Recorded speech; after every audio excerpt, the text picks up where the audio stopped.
Hello and welcome to the latest episode of the Two Robbies podcast, your destination for in-depth discussion and analysis of every Premier League match week and the Champions League. I'm Robbie Mustoe, he's Robbie Earle, and here are the topics for today's show. Analysis of Man City's first match of the season in their 3-1 win at Wolves, Villa's great start against Sheffield United, Chelsea making it official in signing Edouard Mendy and what it means for Kepa, and a preview of the key match of match day 3, Liverpool versus Arsenal. That's what we've got coming up in today's episode. All right, Robbie Earle. Wolves 1, Man City 3. A little bit of a different looking Man City, Rob, with Rodri and Fernandinho in midfield. Yeah. I think we all know about the attacking play of Kevin De Bruyne. He was brilliant again, unsurprisingly. What do you think of the game? I was impressed with City generally. Take a 15-20 minute spell in the second half. We'll talk about that. But I thought serious intent, game face, looked at it. When you think it's their first game of the season, Rob, and I was thinking Liverpool's first game didn't particularly go plan against Leeds. Chelsea's first game, they won against Brighton, but didn't probably control. Manchester United's first game against Crystal Palace, they lose at home. Spurs' first game home, they lose. So in terms of first games, people getting fit as the first 3 or 4 games of the season start, all looking eyes on City in terms of where are they in this sort of chase to win their title back. I thought it was a very, very good day. When you consider what Wolves did to them last year, Rob, Wolves beat Man City twice, scored 5 goals, I think it was, in 2 games. I mean, they still looked dangerous in the second half. City still did concede a goal, yet it looked a little bit more secure. Do you think the shape of Rodri and Fernandinho is just temporary, Rob, for this game or for injuries they've got right now? Or is it something that Pep might use again? I think it's something that Pep might use again. I mean, where Wolves have had success, where teams we've seen, whether it's Lyon in the Champions League or, domestically, when they haven't quite been at it, it's that counter-attack when they turn the ball over. Now, to have 2 sitters who can pretty much get out to the wide positions and block off space and slow down the opposition. And then Kevin De Bruyne, really, with no defensive responsibility, can go and make things happen. I thought he was outstanding again. I just think that might be something he uses, especially in big games, especially where he feels teams might have dangers. I think that's something we might see again. Yeah, I think so. I mean, it looks solid. John Stones and Nathan Ake defensively. We know there's some issues with the virus, unfortunately, for I think 3 of their players, Laporte's being one of them, Rob. How do you think John Stones, we've talked a lot about John Stones, Rob, and he hasn't been the player that we expected. Him alongside Nathan Ake, pretty sound start, wasn't it? Didn't look too bad, looked sound, looked solid. Ake was, without being spectacular, fitted into a job. I actually think with Ake, and I want to throw this one at you, I think there could be times maybe if Laporte comes back and Stones can continue to play, you could stick Nathan Ake out on that left side, almost left back to become a 3 when City have it, and let Kyle Walker go on the opposite side because of that left foot. I still feel Mendy's is I'm not 100% trusting in him and Zinchenko when they play. So I just wonder if that might be something Pep might steer towards. But John Stones was interesting, I thought. Looked a little bit better. Concentration. Got caught in the second half, ball watching, got caught behind once or twice. But again, I just thought there was a better John Stones. What did you think? I thought, listen, I don't know whether he's going to get a lot better, Rob, to be honest with you. I think the protection was good. That's why there's not a lot of drama defensively. You've got 2 really good players in front of you that protect really well. Did that help them? I think it probably did. We'll see. I had a question for you, Mustoe. I was doing a little bit of taking a few notes, thinking about John Stones and where he is and what. And I kind of thought to myself, and I want to ask you the question because I have my own answer. Choice for a centre half spot. You're a ambitious team with 1 centre back to pick. You can have John Stones, or you can have Harry Maguire. Who'd you take? Maguire. See, I go the other way. I go Stones. How can you say that? I'm telling you why I can say it. He's got so many bricks in him, Rob. More upside in John Stones than there is in Harry Maguire. John, if you can get John Stones playing to capacity, I think John Stones' capacity is bigger than Harry Maguire. John Stones has won a title. Like it or not, protected or not, has won a title. Harry has. I just think one-on-ones, he's got enough of the ticks that I would want for my centre-back if I can get his head right. I'm working on his head. John Stones is a ball-playing centre-back. He plays for maybe the one of the greatest coaches ever of total football. He has not been able to excel and be the player that was expected in Pep's great Man City team. Well, you saying he can never be that player? Is that it now? We're done with him. Is it? Was I right when I said he's the new Phil Jones, or are we giving him another chance? Could he come back pre-season? Could he have looked at his way? Could he thought about things? Could he have mentally said, you know what? Yeah, maybe. I'm just saying it's been a few seasons now where Pep's not trusted him enough. I mean, he's played so many people in front of him. Listen, of course, like if he's had a good few weeks of pre-season and the manager really wants to get him a go alongside Nathan Ake, let's see how it goes. I know Maguire's not had a great time. I just think general consistency, aerial ability, he's good on the ball coming out with it, as is John Stones, but less mistakes. I would take Maguire, and I'd listen.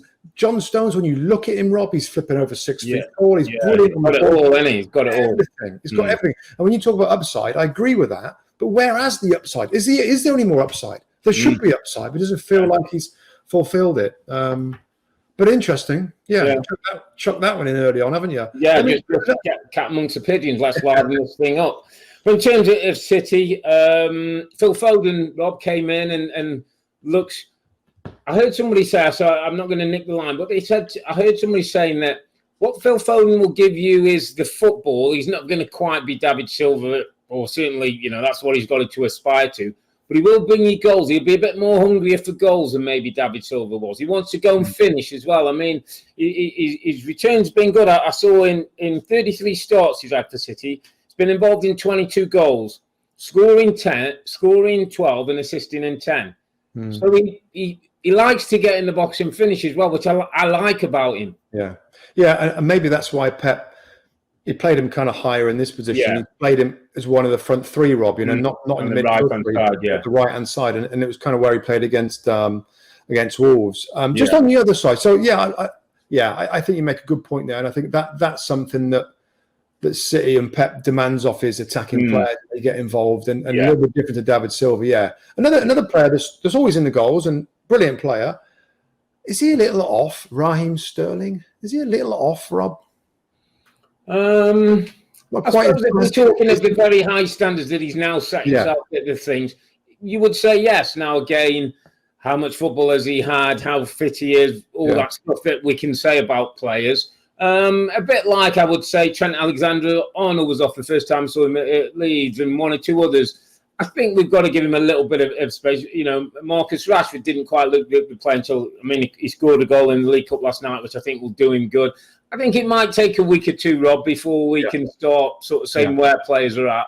But I know what you mean, just in terms of a couple of those little things just working for him and not quite fitting into the same place. I got one more question for you. And this is where my mind goes all craziness. Kevin De Bruyne is, without doubt, one of the best players in the Premier League, voted best player last season. Beautiful passing, assisting, goals, vision, the full lot. Every now and then, when Kevin De Bruyne goes down, Rob, he's like heavy boned. Did you see in the game where he went over on his ankle and almost looked like he dislocated his ankle? He goes down once or twice a season with something that looks like he's going to do his knee, he's going to do his ankle. Do you know what I mean in him? That everything's so good and so, he smashes the ball in and he's a brilliant player. He goes in for some challenges and he doesn't fall very gracefully. He's like a heavy faller. So what? So what's the point? What, you worry that he might? I'm worried that in every season he might be Harry Kane-esque. There might be an injury, and I don't know how long. It might be 3 or 4 weeks on a good time. It might be 3 or 4 months on a bad time. Yeah. If you just go to a gymnast and learn how to fall or something, or do something. Pilates or yoga and get a bit nimble. He's not very nimble, not very pliable. He's not pliable. He bangs off the floor, and I just worry about him every time I see him go down. Last thing, interesting. Last thing, and it's a bit about the defensive side of it. I looked in our studio. We've got a big tactical camera. Yeah. And, it's great for looking at big picture when you're attacking. Yeah. When they were attacking in this game, Rob, and maybe again it's just Wolves, and maybe it's a one-off. Yeah. They had the two boys in midfield plus three of the back. They had I thought more of a defensive focus than I've seen before from a Pep team for a while. Now, I'm just chucking in as my last thought on City, that with the Champions League, with the FA Cup, with key games that they really needed to win, I just wonder if Pep is going to approach this season, Rob, a little differently. Of course, a little bit more respect for the opposition, and if days when the football isn't quite spot on, if the turnover comes. We can stay in games. Yeah, you're right. Good point. Something as well we can look for over the coming weeks, just to get a sense of maybe, when he first came into English football, I think he tweaked one or two things for that first year, got it right the second, and we'll take a look at that. Let's move to the other game, Rob, on Monday, Aston Villa, Sheffield United. It was. Remember the first game back in Project Restart, when Villa got the fortune of not having the ball over the line. The goal decision system didn't work for them then. They didn't need that help then. I was quite pleased with what I saw about Aston Villa. It seems to me Villa have learnt lessons from last season, Rob. I think defensively they're better. The goalkeeper that's come in is not going to make the mistakes that Nealon makes.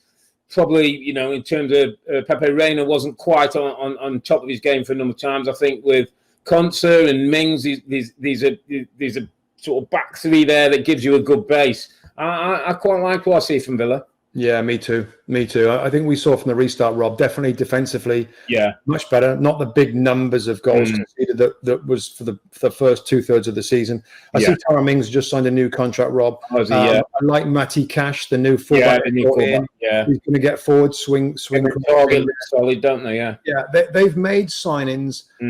And this is something I thought of before the season started. Like, they needed quality, not quantity. So many new players last year, but it was so huge for them to stay in the division, because Dean Smith said in an interview, "Listen, if we stay up, our owners will go again with money," and that's what you're seeing, Rob.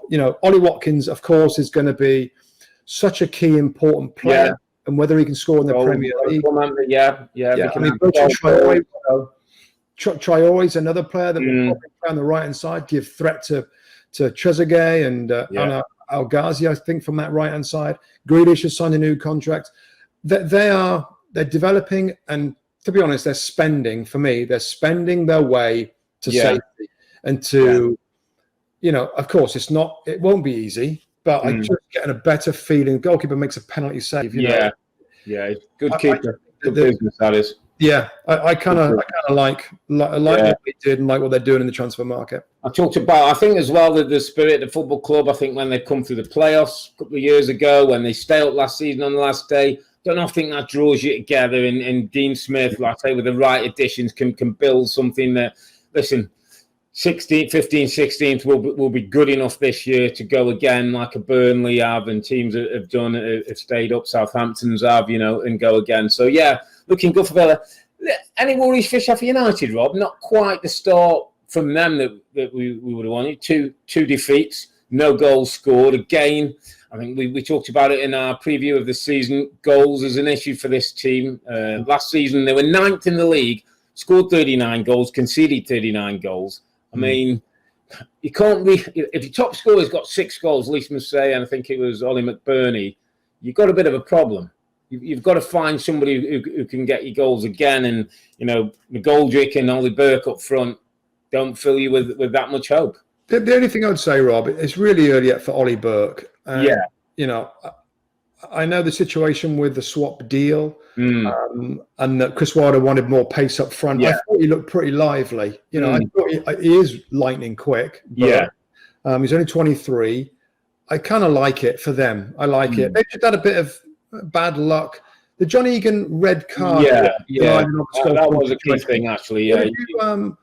We had Tim Howard in the studio, and he was quite strong on it being very, very harsh in his opinion, being a red card. I was more understanding of the call, particularly early on when he even grabbed him, pulled him initially.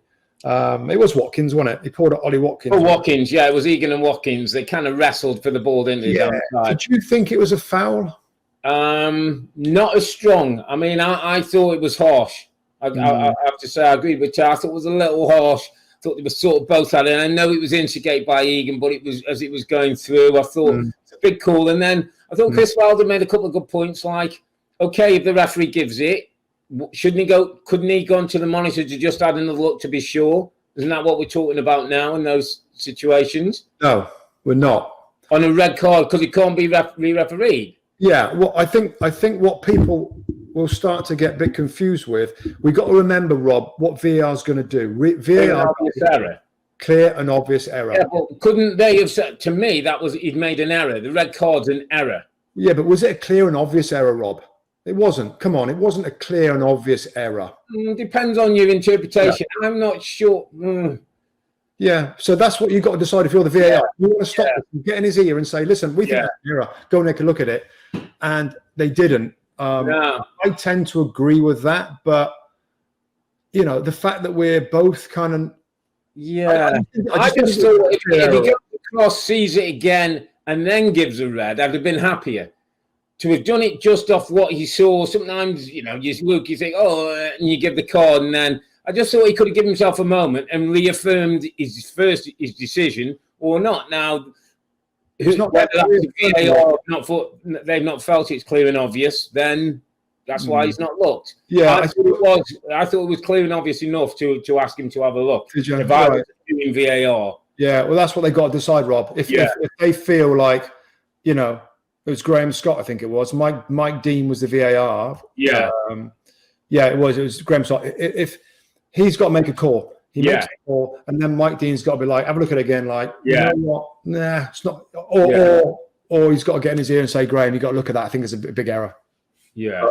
But anyway. Maybe not big enough, but again, one of those that could have gone either way, but it certainly changed the game. Egan out.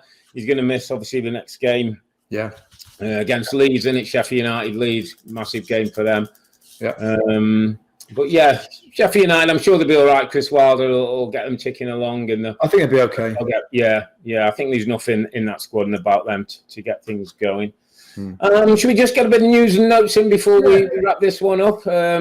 Chelsea Football Club, always something going on at Chelsea. Robbie Mustoe. We hear that Edouard Mendy, it's like it's confirmed in at the football club. So as much as Frank was loving Kepa and supporting Kepa, it's going to be interesting when three goalkeepers, Caballero, Kepa, and Mendy now in the house. It pretty much looks like that's going to be done, and I can only see he's only going to come as number one, isn't he? I can't for the life of me think that Kepa's going to be still the number one goalkeeper there. Well, I did see a line, and we think it's going to be confirmed tomorrow, Thursday. I think this. By the way, we're recording this on Wednesday.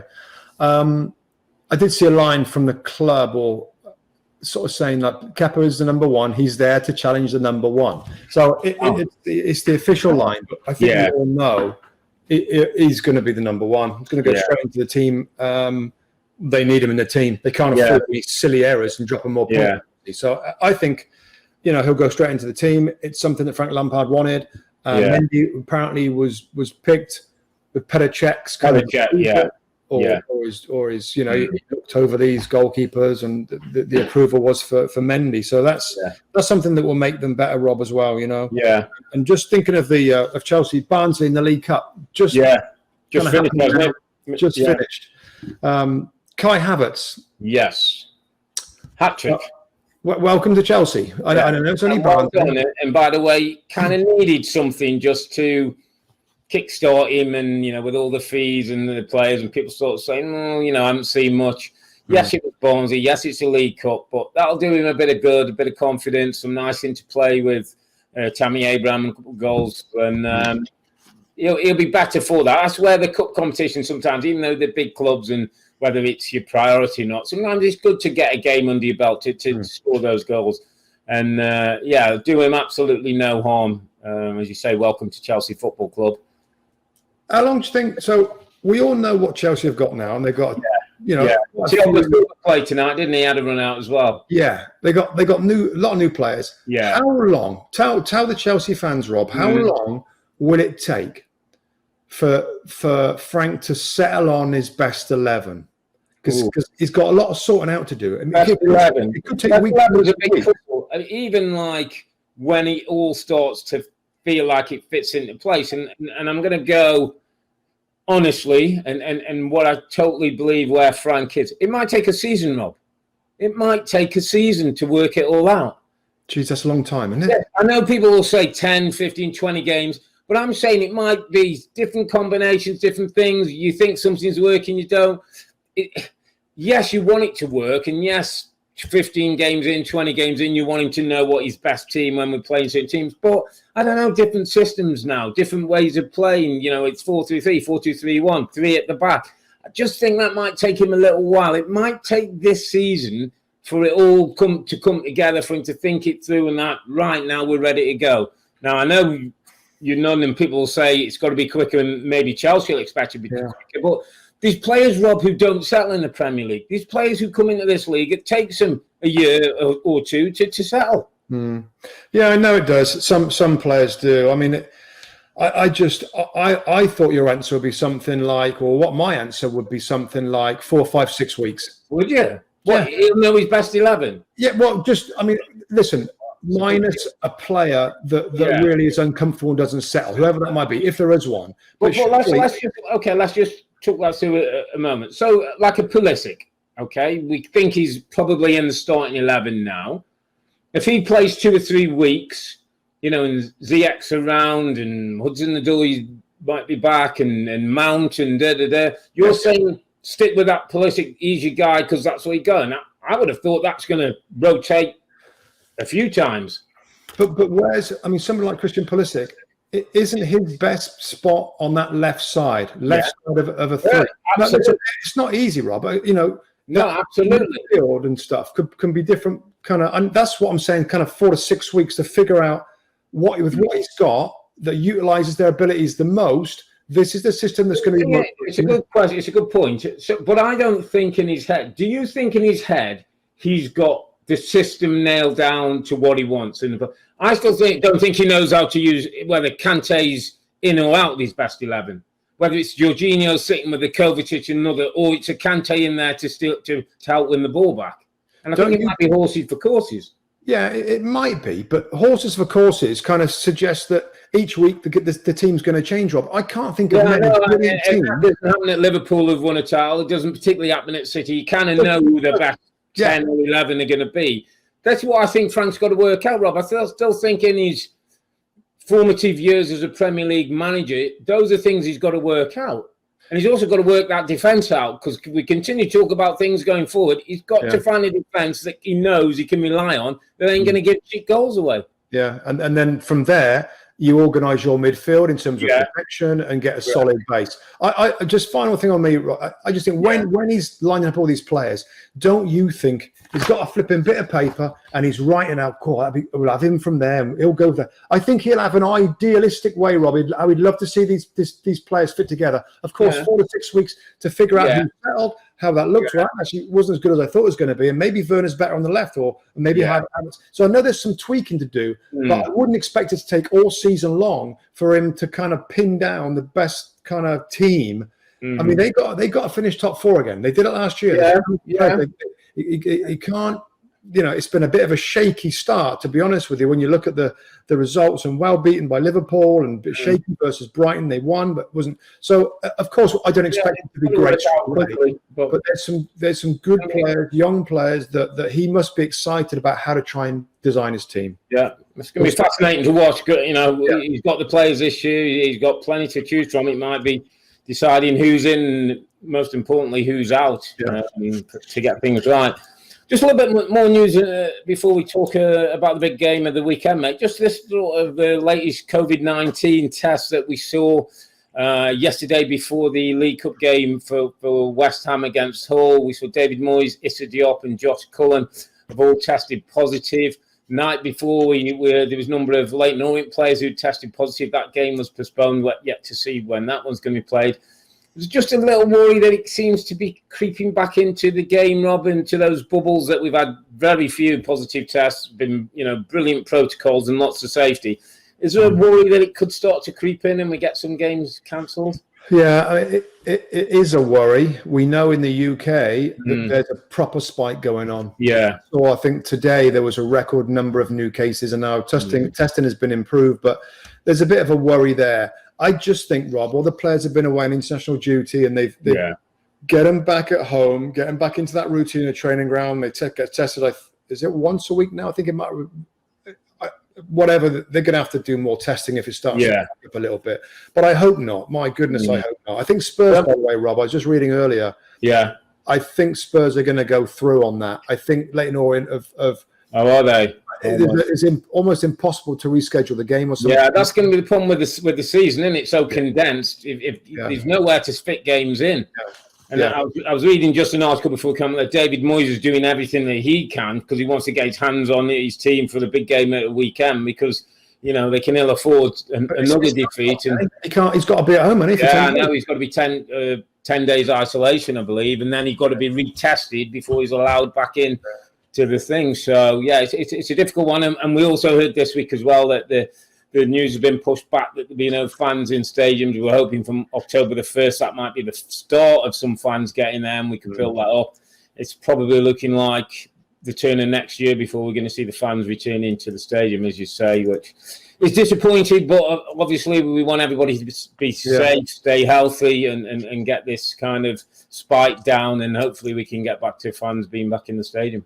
All right, mate. So let's look ahead. And the marquee game, the big game is on Monday. Marquee, yes. I think it's 3:00 Eastern time. I think it's been 3:15 Eastern. I think it's been pulled back to 3:00. Right? Oh, has it now? Oh, yeah. Didn't we? Yeah. Or something. Yeah.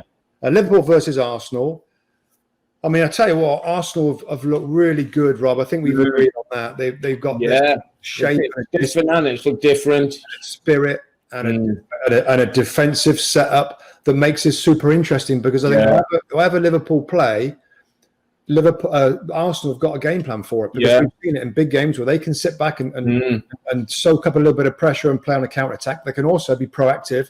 I hope Saka plays, by the way. I know maybe Saka or Maitland-Niles as a left wing back, but they've shown in the last game that they can play good football going forward. So this is going to be an interesting and difficult game for Liverpool. Yeah, it is, and all of a sudden Arsenal look like they're going to more responsible without the ball, which at times you're going to go to Anfield and not have the ball. But if they can set themselves up, if you say the Saka with Aubameyang, Lacazette's got two in two, there's threats over this Arsenal team that can cause Liverpool problems. So I think it's a really nice test for Arsenal in terms of things have been going well, and from the end of last season in the Premier League to now and the trophies and the things that have happened at the football club. It's a nice little test just to kind of say, okay, where are we?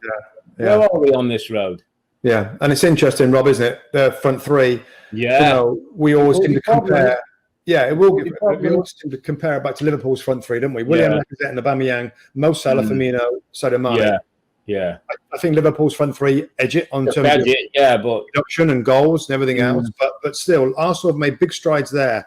When you look at the Liverpool team, Rob, what we saw was interesting with Thiago coming on. Fabinho started the game as centre back. Yeah. A couple of things for you. Is it something we might see a lot more, given that Thiago can play in there? Gives him a different option, Rob. Gives him an absolutely different option of what he can do in that midfield three. We're all thinking, well, if Gomez plays or Matip plays, then, how's he going to fill that three? All of a sudden, you get Fabinho next to Van Dijk, who look comfortable, who can pass out the back, who's a good reader of the game, looks an intelligent footballer. Now you can mix that up with Hendo, with Thiago, with Wijnaldum if he's there, or Keita, or Ox, or Milner. I mean, he's got plenty of ways he can go about that midfield and get that footballer in there, get that passing continuity guy that gives them a different option. It's fascinating, mate, isn't it? I mean, I think everybody's got their opinion about what their best midfield is for Liverpool. Yeah. And might change given the opponents. That granted, Thiago, we all know Thiago.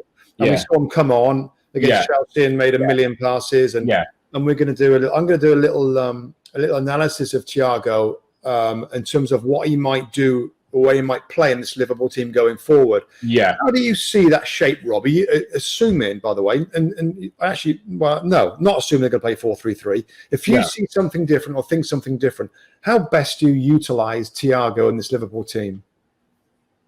The holding one of the three that releases Hendo to do a little bit more what Hendo really wants to do. And then you get the next one, Tumu, who can be the one who maybe hits the box more. Keita, Wijnaldum if he stays, Ox if he's fit, Milner to a certain degree, although Milner shares it with Hendo. But I think he becomes that central guy. I think he links out the back, Rob. He'll have the ball, whatever the situation. He's a metronome for pacing the game. So I think these times at Liverpool sometimes get a bit impetuous. I think he's a guy who can calm you down a little bit with his passing. And sometimes we see Klopp on there. Just keep the ball. I think he's that guy, Rob. I think he's that guy that could regulate Liverpool. The only thing I worry about that, Rob, and I totally agree, is at times if you're going to play him as the holding player, is he that protecting? Is he that to get across the pitch and? Yeah, I mean, Fabinho is magnificent at breaking things up and using physicality to win the ball. And second balls, they could lose that. Yeah, people can do it in different ways. So he's doing it by keeping the ball, isn't he? His thing is you're not going to give the ball away. So if you don't give the ball away, I ain't going to have to win it back for you. Right. You know, he's safer than any other midfield player that they've got in terms of making my decisions, keeping possession. Yeah. So, but it's interesting, and whether teams might think you can bully him out of the play a little bit and get amongst him, and rough him up a little bit, not allow him time, be physical with him. How does he stand that game if people want to try and impose on him? I mean, Hendo can handle himself. Fabinho's is a centre-back playing in midfield with that ability. Thiago's slightly different, more of a footballer. I just finally on it, I do quite like the thought of Fabinho alongside Thiago in a 2, right? So the double pivot. And then you probably have to have 3 and then a 1. 3 with 1, yeah. It just makes it a bit odd. Talk about, whether Jota comes in then or Minamino, could you drop Bobby in as the 10? Yeah, play Salah as the 9? Play Salah up as the 9. Yeah, I mean, just give him some options, doesn't it? Like you say, in a 2. Yeah, it works different. But looking forward to that one. Big game at Anfield. Just one more to talk about: Brighton versus Manchester United. I didn't get off to a great start. The 2-1 loss to Palace.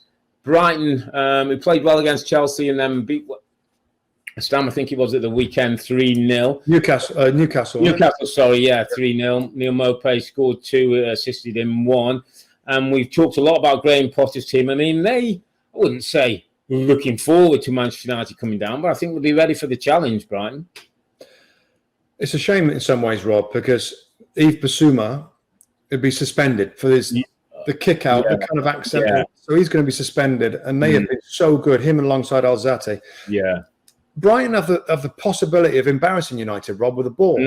I really think that if they're at their best and nipping the ball around, they could really annoy Manchester United. They kick up possession, don't they? Yeah, they kick the ball really well. It's just, I mean, I'm sure there's a ton of Man United fans that are listening to this, Rob, and again, how long? And we understand the pre-season and the difficulties that most clubs have had. Yeah. Though most clubs have added. United situation now, Rob, with a poor start and nothing really in the transfer market. Are they going to sort it out? I was talking it down. I heard him after the League Cup last night, and he was asked about, we expect some new faces, and he said, at this moment, I'm going with what I've got. I'll let you know. Basically, sort of taking the pressure off the people upstairs, saying that there might be no money, almost like there may be no new faces coming in before the window. Which is a little bit shocking, really, in terms of where everybody else is going, where everybody else is trying to go. It's a little bit shocking. Well, for me, it comes back to this. The 2 most important people in that football club is the head coach or the manager, and Ole Gunnar Solskjaer, and the guy who's been doing the deals with the players, Ed Woodward. Yeah. Are you, Robbie Earle, if you were a United fan, would you sit back and think, you know what, I've got those two most important roles. I've got 2 fantastic people to do that job. Do you trust those two guys in those two jobs? That's where the problem is. The manager's not. He's not a Man United manager. He's an interim manager for me. I've said it before. He's not a world-class manager. But I think that's a bit harsh. I think you've got to give him a full hand to prove whether he is. And that means the guy above him who you say the relationship with, Ed Woodward's, got to give him the tools. He's deserved the right to have the tools to prove himself or fail.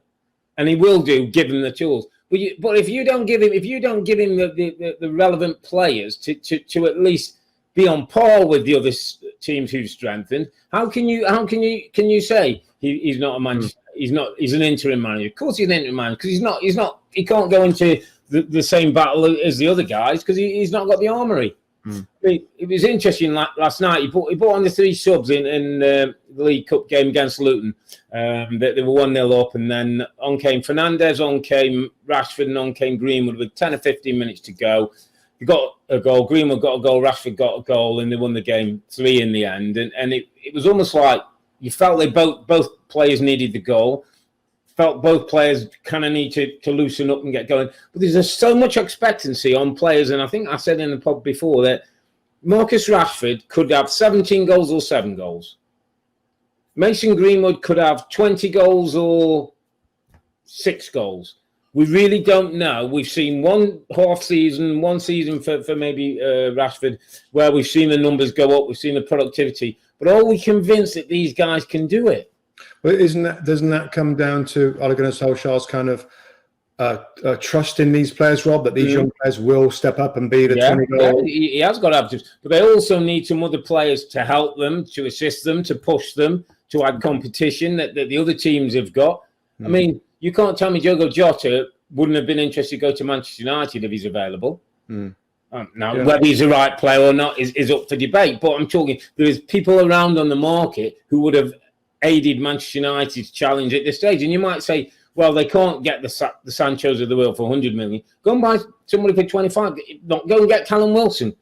He's better than Igalo. He brings something in. He knows the league. Or go and get Danny Ings. Yeah, they could do a more experienced striker. They could absolutely do with a replacement or competition for Victor Lindelof. Need a centre back, mate. Need a centre back. They cannot go in thinking they're going to go top 4 with that 2 centre back pairing. I mean, Bailly played in the League Cup last night. I was interested. Bailly and Maguire played, so whether he's coming back into favour, we'll have to wait and see how that one goes. Yeah, I mean, they given United at their best and given the wide spaces that Brighton will probably allow them with the expansive football, they should go there and find. Yeah, they should. I mean, first day and everything, not 100% fit and all those things. They've got a game week under the belt. A couple of goals in the League Cup for a couple of key players. I'd expect them to start grinding into gear, and I'd expect them to win the game. But as you say, they allow Brighton to get on the ball and keep possession. They might be chasing a little bit. Yeah. So, that's an interesting one at the Amex. That's on Saturday, 7 a.m. Eastern Time on NBCSN. So look forward to that one, mate. But I think that's where we'll wrap it up. Match week 2 seemed to have gone on forever. It's done and dusted. There's been an incredible 44 goals from the 10 matches this weekend. So I'm not sure if it's either good attacking or really bad defending. To be honest, I don't really care as long as the goals keep going in. We'll be back on Sunday, September the 27th. That's the date for your diary when we'll look back on all the games from the weekend. And we'll also take another look forward to Arsenal taking on Liverpool at Anfield. It's going to be a big Monday night football game. But for now, I'm Earle. He's Mustoe, together with 2 Robbies. Thanks for watching and listening. Be safe and be healthy. It's a good night from me. And it's good night from him. Good night.